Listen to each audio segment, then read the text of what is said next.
Hello and welcome to my channel. I am Lisa Crow, a certified Zentangle teacher, and today I'm going to teach you one of the official Zentangle patterns. This is Betweed, which was deconstructed by Zentangle HQ, and I love the woven aspect and look of this tangle. I've done it previously in many different other ways as well, but just now I was only able to find this one particular tile. If I zoom in, you can see I've got like the betweed bits at the tips of these individual petals here. Yeah, I've definitely done betweed so many other times. I don't know if I've put the results on gift cards or something and given them away, but it's a beautiful tangle. So I'm just going to get straight in now with teaching how to do this. So I'm actually going straight in with ink this morning, depending on when you actually view this.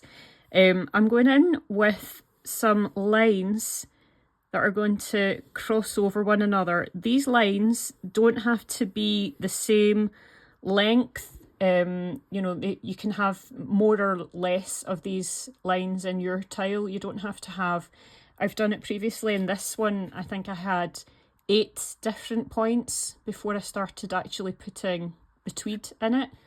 I think today I might just work from these 6 points.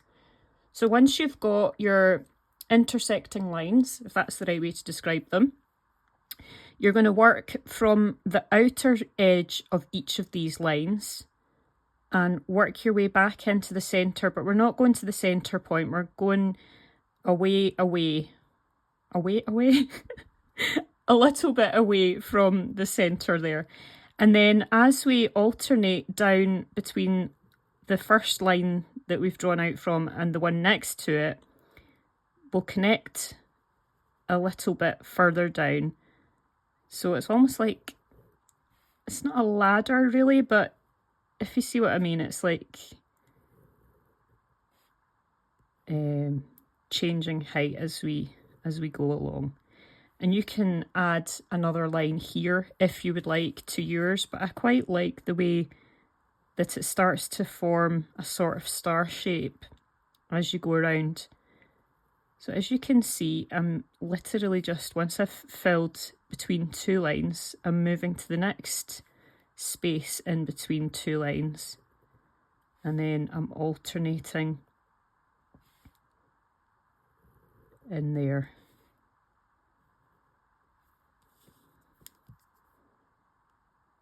It's a really nice, straightforward tangle. And it's one that I think personally I can easily overlook, because if you are like me and already a tangler, you know, there are so many different tangles or patterns to play around with and explore.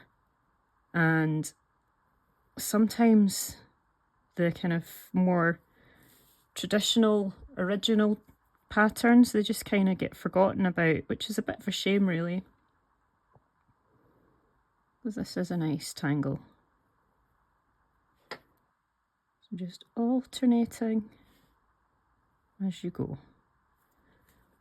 I'm quite enjoying tangling today because the weather outside is really wet today. So I'm enjoying that, at least until I have to collect Isla, my daughter, from the childminder. I don't have to be outside getting soaked. And the weather's certainly better than it was on Friday, I have to say as well, because we had a red weather warning on Friday and we weren't allowed to leave the house. So once you have all of your lines filled in with the alternating diagonal lines, we're going to add a little bit of weighting, and that simply means we're going to just put a wee bit more ink on the tips here, just to kind of add something else to it. They're sort of triangularish shapes, but it's just basically a little bit more ink that you're putting down just at the tips, and you'll probably agree that it just adds a little something, just kind of without adding any shade, which I'm going to. This step just kind of already makes it look a bit more interesting. So just alternating your way along.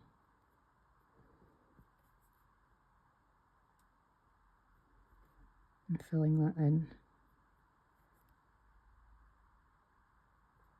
So yeah, Friday was a bit of a day.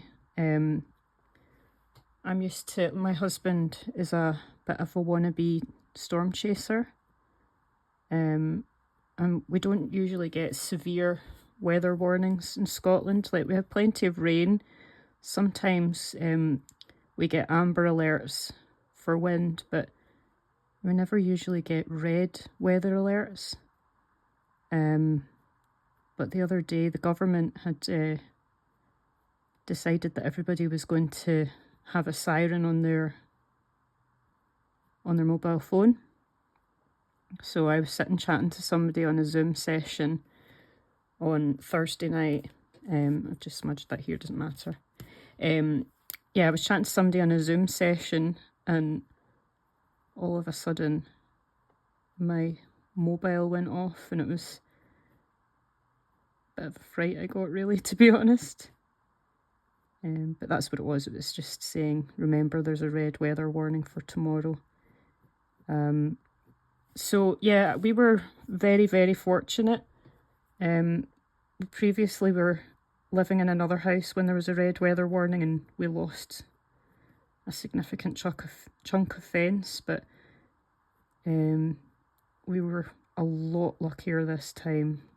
Some people living nearby really weren't as lucky. So I'm just grateful that we were all right. Minor inconvenience of having to stay in for a few hours, really, wasn't it?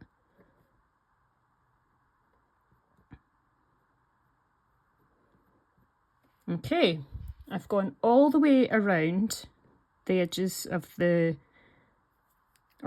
tips of these individual strokes that I've brought into the centre. And before I add any shading or highlighting, I'm going to do something that you can choose to follow along with or ignore. I think the very, very first lines that I've got here, I'm going to create some orbs along the lengths of those ones. I'm going to start from the centre and create as big of an orb as I think would fit. And then obviously with that line getting narrower as it falls out to the edge, the orbs themselves will get smaller.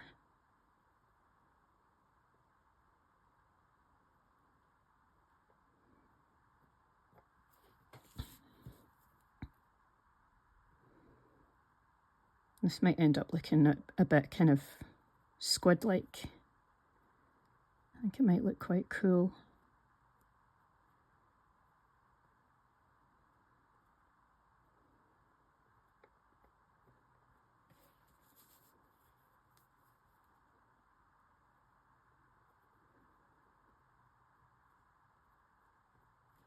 I really love the dimensionality of this tangle once it's all shaded and highlighted.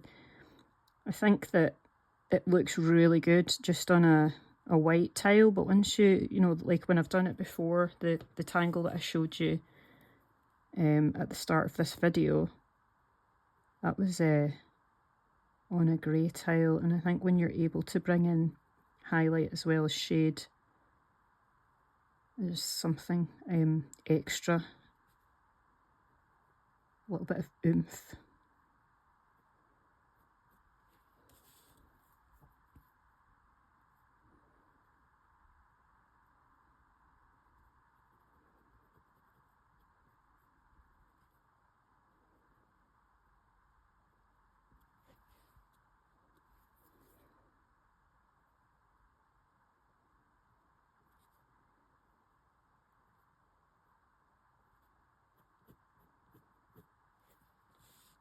And one more leg, arm, whatever you want to call this.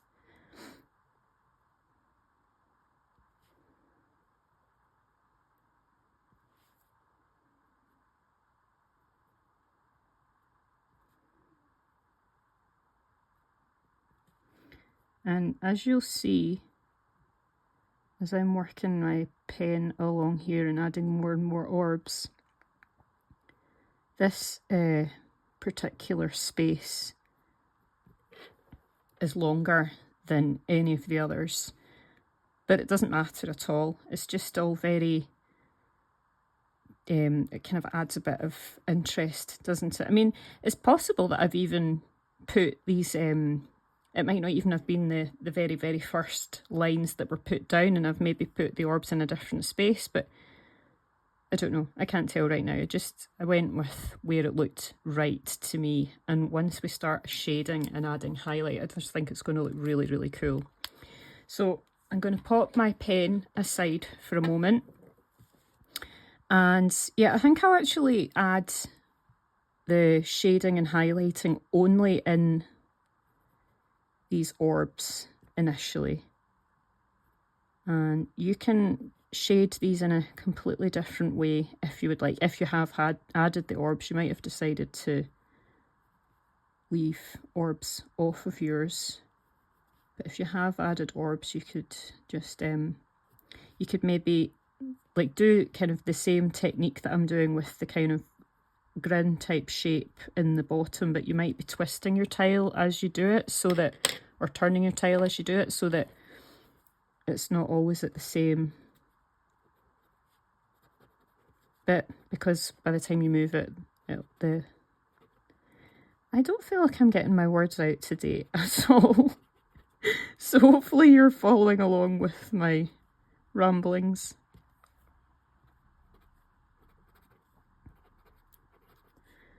What I'm trying to say at the end of the day is just go with what you feel you're comfortable with doing and what feels right for you for your individual tile. And then I'm going to add in the section of that orb that's left, I'm going to put a contrast of the white pastel pencil.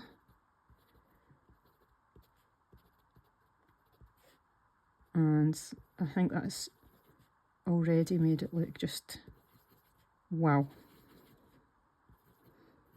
It's almost like actual pebbles.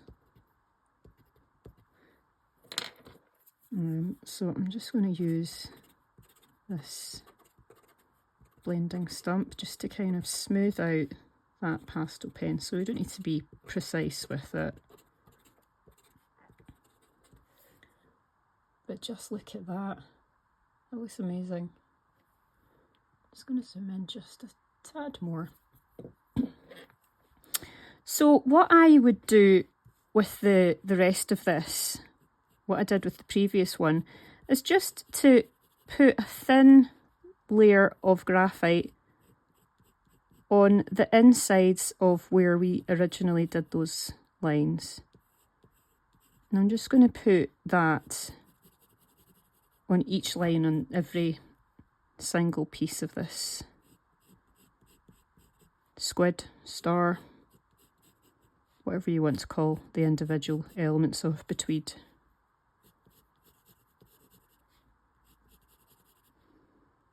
There's maybe even some official Zentangle terminology for it, I don't know. Tell me if you know and I don't. But what I always find is that if I'm adding graphite to something, I find it's easier if I have the graphite pointing to the bit that I'm drawing at, rather than, you know, coming over here where it's like the pencil's on technically on the wrong side. There's not really a wrong side, but it might just be slightly easier for being more accurate. And then just obviously being fairly light with your graphite, because you can always add more graphite, but if you put it down too dark to begin with, then it's hard to blend it out entirely, and you can always add, but it's not as easy to take it away. Okay, so I've gone all the way around with the graphite, and now I'm just coming in with the blending stump and just simply smoothing out those pencil lines.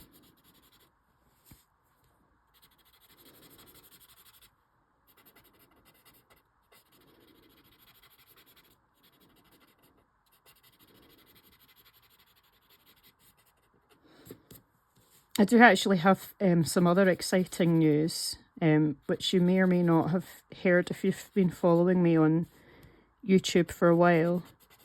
I had been working on a journal that kind of combines gratitude with Zentangle. So there's a space in this gratitude journal that I've created to tangle in every day.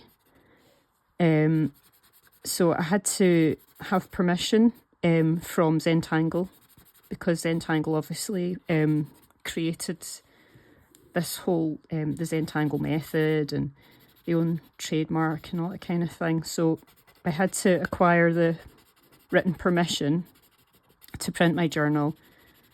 I actually got that a couple of weeks back, but then I was kind of trying to upload it properly to Amazon and have it be within the margins so that there wasn't any text getting lost in the print areas, and it was a bit more of a nightmare than it needed to be, but it is done now, I'm pleased to say. So I'm just waiting for my proof copy, and then I will be able to actually have it up for sale. So yeah, if you would like a copy, then watch this space, because my journal is going to be published soon. It's going to be called The Art of Thanks with Lisa Crow. So I'm very, very excited to see the proof copy coming in, and I'll share more details with you when it becomes available.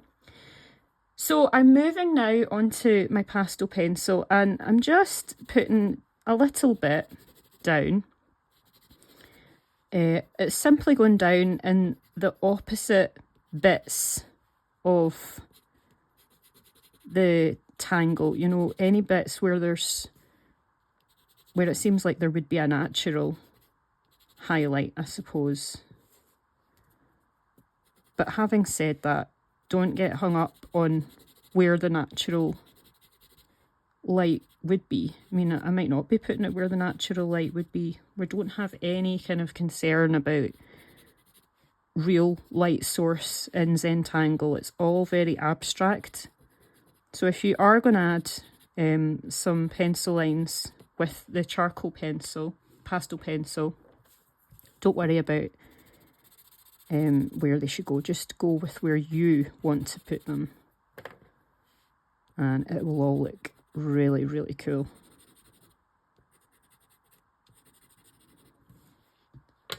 So I'm just going to smooth those lines out. You can see I've used that blending stump with a blue pastel pencil, and I got a bit of blue on the page there.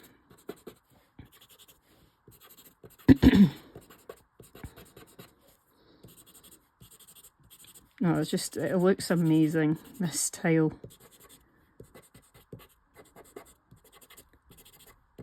Very, very woven effect.